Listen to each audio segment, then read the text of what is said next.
Hello, I'm Betty Yao, curator of two international touring exhibitions based on John Thomson's photographs of Asia. I had a career in the arts, including book and magazine publishing, and I worked in satellite television. It was during my last role at Asia House in London that I was introduced to the John Thomson photographs at the Wellcome Library, also in London. In the past decade, I've toured them to 28 cities across 3 continents. And this exhibition at the Potteries Museum and Art Gallery is installed by the museum's team and sits beautifully alongside selected objects from the museum's own collection. The focus of this talk is John Thomson and China. But first, let me give you a brief introduction to Thomson's background, his training, and how he came to be in Asia 150 years ago, working as a professional photographer. And this was a relatively new profession at that time.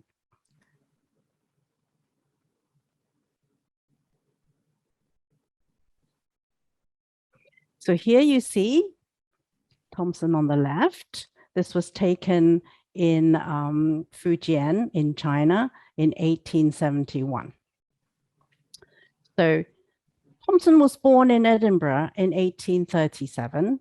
This is 2 years before the birth of photography. He was not from a very well-to-do family, so as a teenager, he was sent to apprentice at an optical and scientific instrument making company. It was during this apprenticeship that Thomson learned a great deal about this new technology of the camera, about lenses, and the chemicals involved in photography.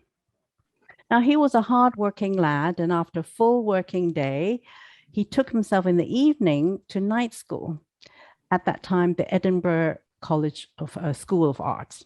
His department is today part of Heriot-Watt University in Edinburgh. Amongst the subjects that he greatly enjoyed were chemistry and also art history. So we're talking about Western art history. And you'll see the training that he received really stood him in good stead when we look at the body of his work, especially today we're looking at China. Now, for educated young men of little means and perhaps without the right kind of social connections, going out to the colonies was a good option for career move. So in 1862, Thomson sailed to join his brother in Singapore. They set up a photography studio and some other businesses like making chronometers, optical and nautical instruments. Thomson was fascinated by travel, and from his base in Singapore, he was able to visit Malaya, Sumatra, and he traveled through the Straits of Malacca. During these early journeys, this really helped him to acclimatize to the local conditions and nurture his interest in Asian culture and its people. So the young John Thomson already demonstrated that he was, a very personable young man and good with what we call today networking. So along the way, he received much help and support from the Scottish diaspora who worked across the different colonies. In 1865, Thomson got his big break. Through the introduction of the British Council, Thomson received an invitation to photograph King Mongkut of Siam. Here you see the real King and I King. On the left, you see King Mongkut, Rama IV, in a French field marshal's outfit presented to him by the emissaries of King Napoleon III. And here on the right, you'll see the king splendid in his coronation robes. And as we're doing research along the way, preparing the exhibition, we realized that perhaps King Mongkut used these photographs as what we consider today a PR exercise campaign to demonstrate what a modern country Siam was at that time. So this next slide, let's have a look. This is a portrait of Prince Chulalongkorn, Siam's most famous modernizing king. And it's interesting, I want you to note down here from the laser pointer, this metal plate actually is a rod that goes up to his neck, and there's a neck holder, which you can't see, it's hidden, is to hold his head still whilst taking the portrait, because exposure times were very long. As you can see, he had to steady his hand, on the table. However, a few years later, when we look at the China collection, you no longer see this because photography had already advanced. It was a good relationship that the king and John Thomson developed, because through, of course, the King and I story, King Mongkut was able to speak some English, and they were able to exchange views because the king himself was also very interested in photography. Now, this was very much a wonderful piece of luck, because this gave Thomson great access to the royal family, to photograph royal ceremonies, like no other person would have been able to do at that time. So I've selected this to show you. This is a splendid photograph of a royal ceremony. It's called the Presentation of the Lenten Robes. So each year, during the rainy season, this is from July to September, the monks are confined to the temple. It's a bit like in the old days, the Lent abstention in Christianity. And at the end of the rainy seasons, people would bring fresh, clean robes and donate it to the monks. Up till today, all families in Thailand make this annual donation. But of course, given he was the king, there's a large entourage of people accompanying him to the temple. But this is to show you what a good relationship King Mongkut had with John Thomson, that the king obviously had to order the entourage to stop, allow Thomson and his camera to take this photograph before they moved on into the temple. But of course, you can see here, some people weren't obeying his orders and turned around to take a sneaky peek at who's this Western person with this strange machine. Then this photo is in January 1866. Thomson was really inspired by an account a Frenchman, Henri Mouot, wrote when he discovered this amazing abandoned complex, which today we know is the temples of Angkor. And Thomson was really determined to see it for himself. He was able to visit after King Mongkut kindly gave him a letter of introduction to the Cambodian king. And of course, that helped to open the doors. Now, this slide shows the elephants carrying his very heavy equipment, and he had several porters helping him along the way. Now, this was a very arduous journey, traveling first by boat, then on these elephants through the jungle, and they had to hack through the jungles. And Thomson was plagued by leeches, and he was ill with what he called jungle fever, which we suspect was malaria. But the result was spectacular and really worthwhile. He will always be remembered as the first person to have photographed Angkor.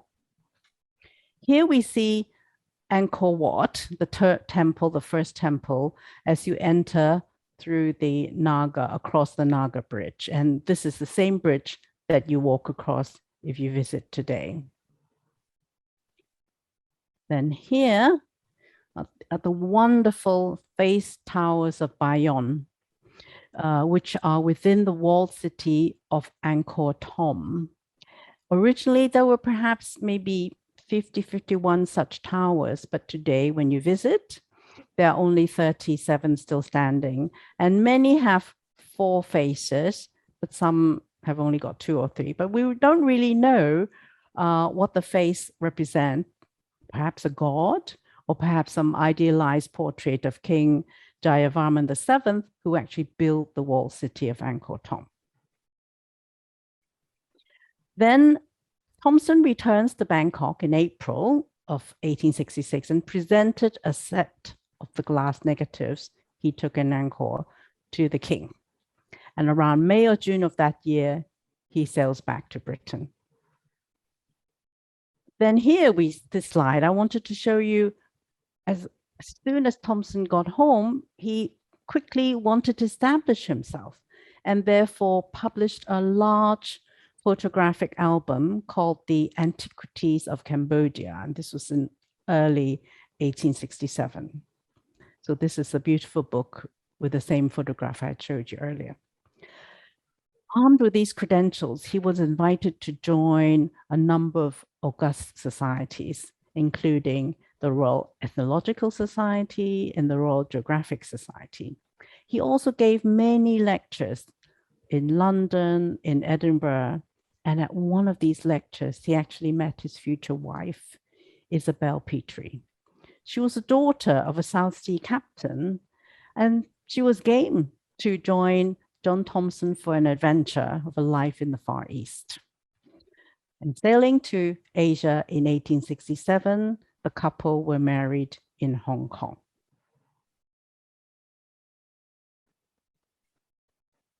Then there in Hong Kong, John Thomson set up a photographic studio. This I want to show you is the famous Devoe Road in Hong Kong. And today this is where the tram line runs. But here, immediately you see the harbor next to it. But if you visit today, the harbor is several streets away. And this is to show you in the last 100 years how much the Hong Kong land reclamation program has changed the face of Hong Kong.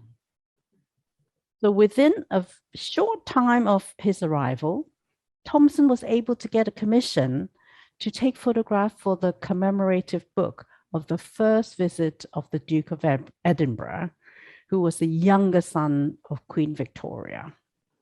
And this was the very first royal visit to Hong Kong, the colony. So everyone was very, very excited. And you see here in these photographs, the streets were festoons with lanterns, with lots of banners and signs welcoming the Duke, and people were lined up here along the streets. But getting this commission really sealed Thomson's reputation in Hong Kong. Here, I just wanted to show you a fun photograph. This was taken by Thomson in Hong Kong, and this is Pedder Street, and this clock tower is no longer there. But note the sedan chairs, of course, they were the taxis of the day, and there's a queue here waiting for customers. And here we took a photograph of the same street at the same vantage point, and you'll see here, these are the taxi ranks. So this is really fun. I mean, 150 years later, this is still a good place to get customers. And in Hong Kong, Thomson had a really flourishing business, as most British officials and merchants would commission a set of studio photographs before returning home from their stint in the Far East. And he earned a good income. But I wanted to emphasize that almost all the photographs that I will show you next were paid for out of his own pocket, because they were not taken in the studio on commission. And they were taken out of his personal interests. Now, Thomson was fascinated by Chinese people and Chinese culture. And I suspect he already had in mind some ideas for publishing other books, as the first, the Cambodia book was so successful. The next group of photographs, the China ones, I wanted to explain that they were taken mainly between 1870 to 1872. when he made several lengthy and extended visits to mainland China. Now, he was able to do so because his son, his eldest son, William, was born in 1817. And soon after the birth, John and Isabel decided it was better for mother and baby to return to Britain to her own family in the Isle of Man, where she would get more support and help. And Isabel, in fact, was by then already pregnant with their second child. So Thomson was on his own. He had a good income from his studio work, and he was able to travel where he wanted, when he wanted. Now, before we continue, I think this is a good point to give you a bit of context to how the photographs were made at that time. Well, anyway, today, we just totally take for granted hundreds of photographs you can take, digital camera, your phone camera, it's just so easy. But in those days, you can see here, the camera was a very big box with it on a tripod. And also the glass negatives were very, very heavy. And each photograph had to be developed in situ. So we have this imagined kind of a teepee looking dark room with a tent with very heavy material so he can close off. And you can see all these chemicals in there. Of course, as soon as the glass plate came out of the camera, he had to rush in there and then fix the image, otherwise it would be lost. But in one of the fixing chemicals was arsenic. So really he had to go in, do the work and get out, otherwise he'd be poisoned. And here I want to show you, these are the 3 actual crates that brought back the glass negatives that he took from China. And here I just want to show you just the size of a normal size glass negative, which is about 8 by 10 inches. And they're all carefully packed in these cardboard. So now let's take a look at the China photographs.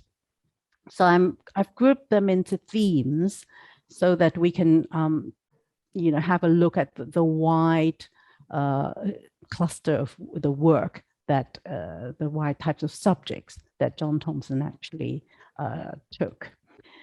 To start with, so this is southern China. These photographs are taken by the bank of the North River, which is a tributary of the Pearl River. And this is a beautiful, lush landscape, but framed, beautifully framed. And you see the bamboo groves here in the distance. And that's where you see the training that I mentioned earlier, his love of Western art history. It's how these photographs are framed as compared to an amateur photographer. They're almost like wonderful paintings. And these really, really, have endured just because they are so beautifully photographed. And here, the next one, it's a beautiful temple. It's the Jinshan Temple. It's situated in the Ming River. So from the Pearl River, you go a bit north. This is the Fujian province and the Ming River. And this is the only temple in Fujian to sit on water. And you can actually still visit this same site today. It's a very, very popular tourist place. So next you come to North China. And this was taken at this very famous Nankou Pass, just outside Beijing. And here you see the first spurs of the Great Wall of China. And the pass was very rocky, as you can see here, because for centuries, traders would transport their goods heavily laden on the back of donkeys and mules to go through this pass to trade with people outside of China. Because there were often also rock falls, so it's quite a dangerous pass to get through. But see again how beautiful Thomson has framed this photograph with the two temples, the sitting at the precipice of the two mountains. And this was very, very dramatic.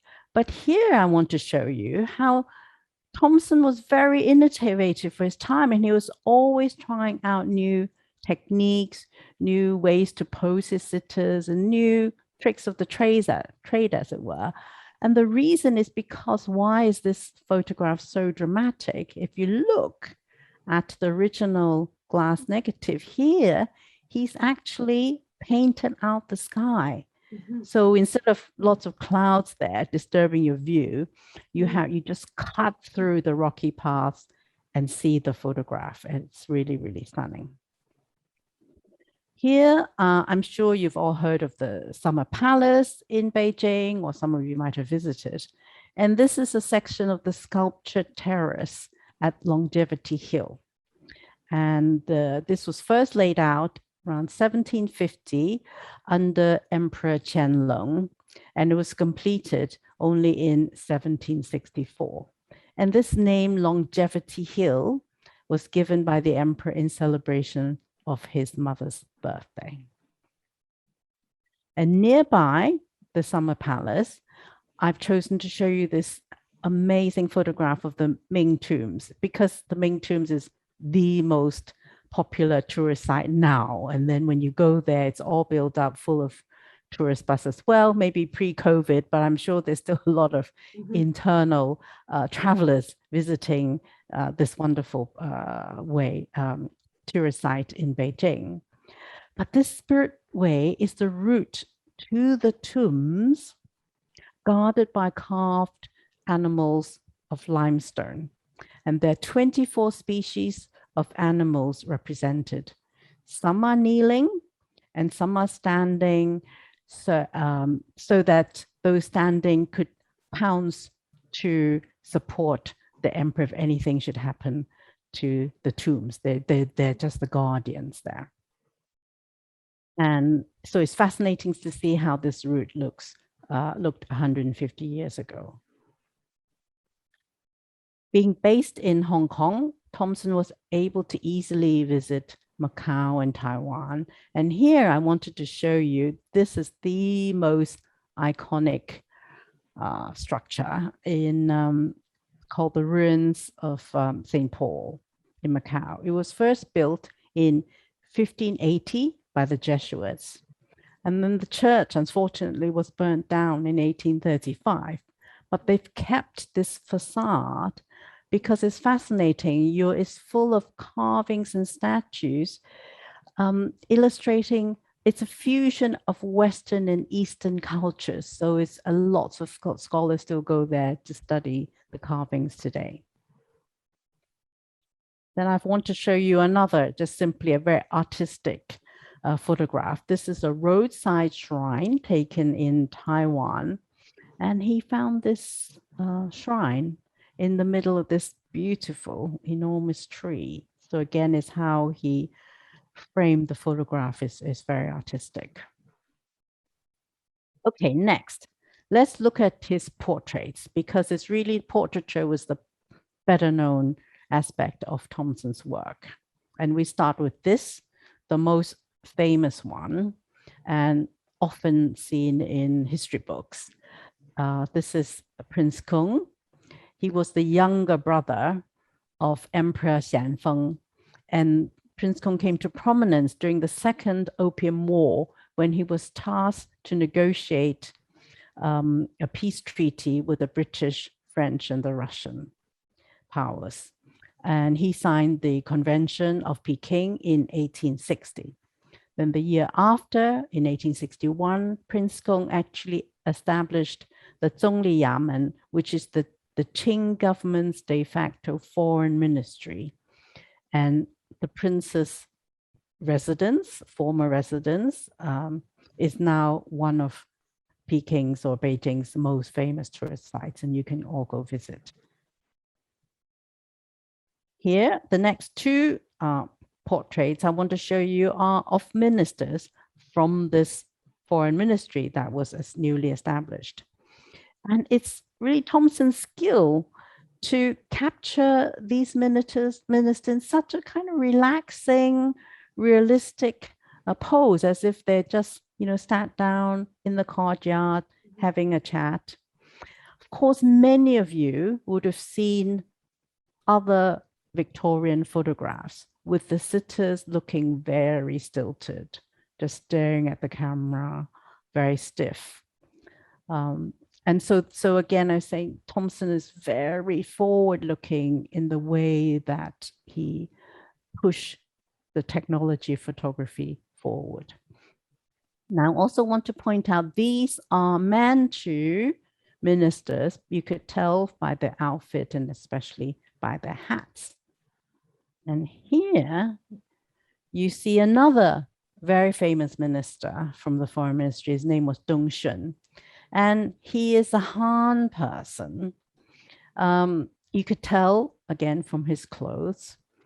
And it goes to show that, of course, Qing was a Manchu dynasty, but the Manchus worked side by side with the ethnic Han people in government.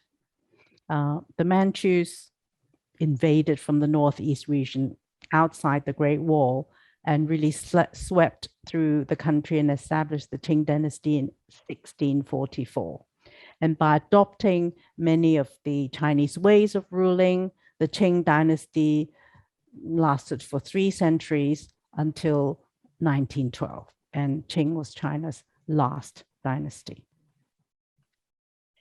Here, I especially like this portrait of Zhui Lin, who is the governor of Guangdong and Guangxi. And so he was the most powerful person of southern China. But in this photograph, you can see wonderful details of his shoes, his jade buckle, and the embroidered small purse, and then the thumb jade rings that he wore. And because Chinese robes at that time didn't have pockets, so both men and women had a belt, and then they would hang little embroidery purses to carry everything from snuff bottles, perfume, to their handkerchiefs. This I want to show you because he's a very young boy. I mean, today it's quite difficult to take photographs of children, but given the lengthy exposure time, I'm always amazed when I see this photograph of a young Cantonese boy with this queue. Of course, it was Manchu rulers who imposed this on Han Chinese who didn't have this practice of the queue, the hair at the back. And it was just the way how Thomson was able to capture the boy's alertness and eagerness to learn. It's quite amazing given the long exposure time. Okay, next we have I'll show you a selection of street scenes. Now, given these had to be posed because it wasn't a split-second, snap, so he had to set the camera up. Everything had to be posed, and the people had to stay still. This is extraordinary because today we actually consider John Thomson to be the precursor of photojournalism. Of course, a concept that really didn't exist at the time. But he worked so hard to show what it was like just for day-to-day people going around their business, and just to get a real feeling of the street scenes of that time. So here you see people selling antiques, sort of going by this guy's home to try and sell some antiques. Here I want to show you it's a funeral, and these are Bannermen. Now, a Manchu funeral procession in Imperial China was an elaborate and expensive affair. Sometimes the coffin would be carried by as many as 64 men, the procession. The banners, as you see here, And the canopy, they're often covered and decorated in embroidered satin. And wailing female members from the household would follow the procession in carts. So the idea, the concept, the structure of Bannermen was created in the 17th century under the Qing dynasty. The 8 banners, bachi, were divisions which all Manchu households were placed. In the early years, the 8 banners functioned as elite armies. So that was how, when they, attacked China, established the dynasty, these were the elite army at that time. But later on, the banner system became the basic organizational framework of the Manchu society. Bannermen were granted lands and stipends. So over the years, they really didn't have to work. So some of they became, lazy and just lived off their stipends. And many of them lost their fortunes. And sometimes really extra allowances had to be given for the Manchu funerals. And on occasion, sometimes they would just pay beggars to act as bannermen for the procession. And we suspect perhaps this was the case in this photograph. So next is a magic lantern or peep show. And this is a great novelty in China in the late 1860s and very quickly attracted a very popular audience. Now, people who have never traveled before could learn about foreign places through these slideshows. So here, usually the showman, you see, would deliver a running commentary. So inside, so he'd be moving the slides inside. These people will pay money to see it. And then sometimes it would be accompanied by some musical instrument. So he is do it all, music and dialogue accompaniments to the slideshow. Now, in the streets of most of the major cities of China were full of these so-called, so-called doctors, really. They're untrained, but they are around treating all sorts of minor ailments. Some also practice as barbers and ear cleaners, as well as doctors. And in this photo, you have an itinerant chiropodist who is operating on a painful corn and dressing the toenail of his patient, and with his friend anxiously looking on. Here, I just want to show you the contrast of an original set. This is an original set of John Thomson prints in an album that was made by Thomson himself. Against, in the exhibition, these are the same street scenes as in the original prints, but thanks to 21st century technology, digital scanning means that we're able to exhibit these photographs in a very large format, showing details that I'm pretty sure Thomson himself might not have seen at that time. Now, to end with, I'm going to show you my favorite section, which is covering the section of the women of China.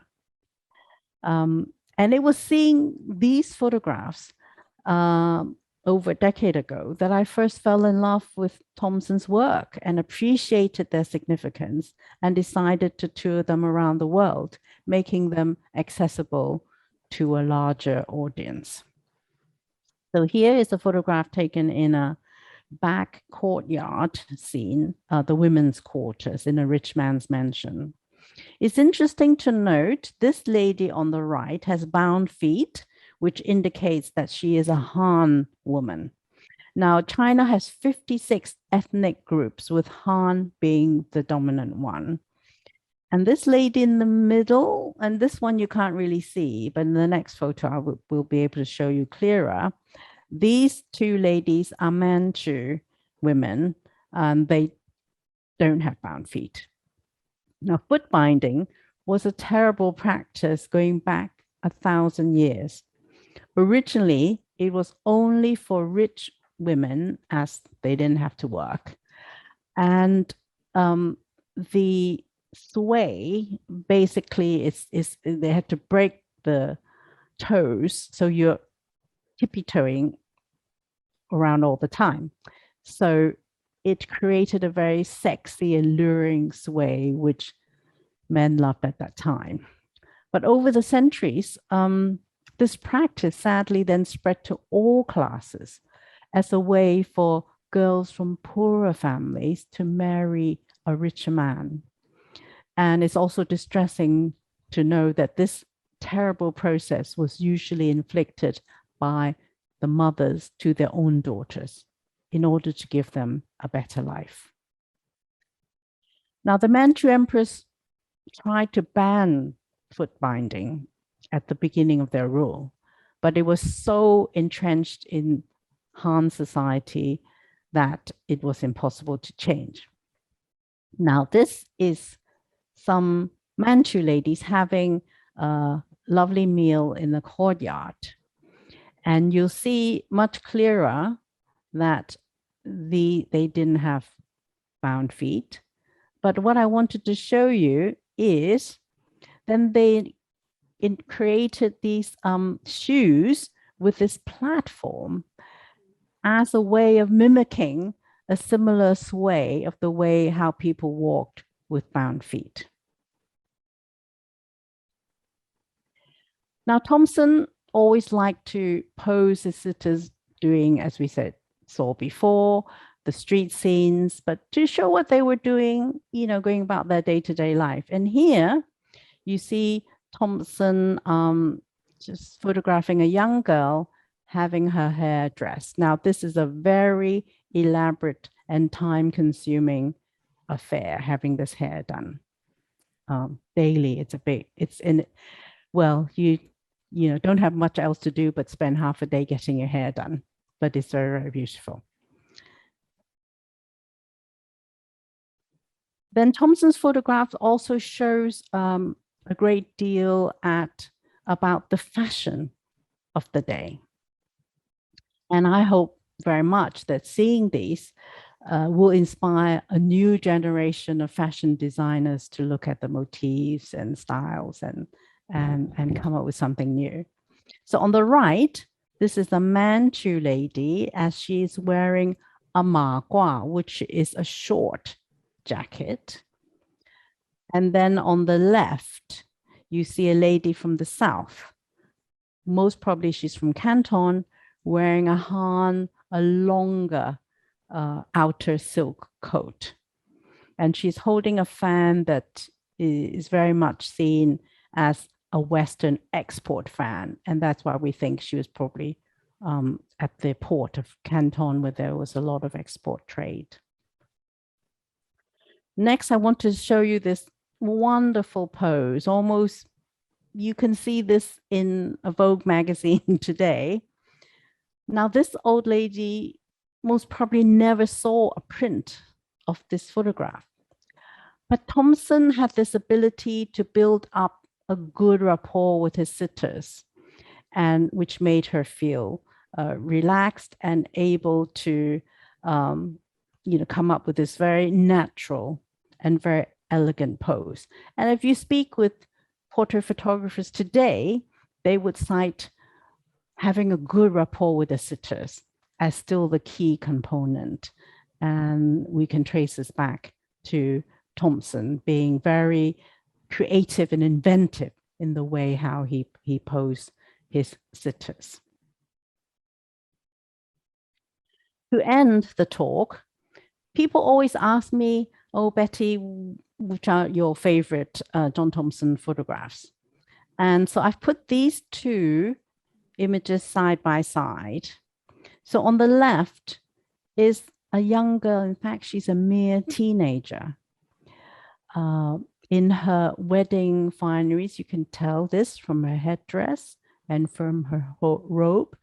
with a roundel that she is about to be married.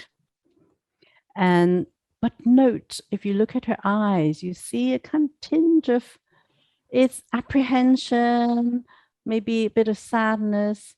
This is because the rest of her life will be spent in the confines of a rich man's mansion in the back courtyard that we have seen before. And her life that was the limit of her future. But here you see another young lady, and she's from the south, and we call these ladies with this kind of dress and the handkerchief over her head as tanka women, the boat women. She would have lived all her life on a boat or junk fishing. Although poor, but you see this cheeky smile, her eyes full of confidence. She's her own person. So for me, John Thomson is very much a man, the 19th century, and under those very difficult, restrictive photography, conditions, to have the ability to capture these two women and through their eyes to get through to their inner lives. And it's really remarkable that they still speak to us today. Through this talk, I hope I've shown that what a special person John Thomson was and why he deserved to be better known. He was a pioneer master photographer, a traveler, a writer, but above all, his work has endured because they still inspire us today. And here I want to end with a couple of images of the wonderful installation at the Potteries Museum and Art Gallery. And it's lovely to see objects from their own collection, textiles, and other pieces juxtaposed against the John Thomson photographs. And if you'd like more information about the exhibition or contact me, this is my website, and you can drop me a line. But thank you very much for listening in.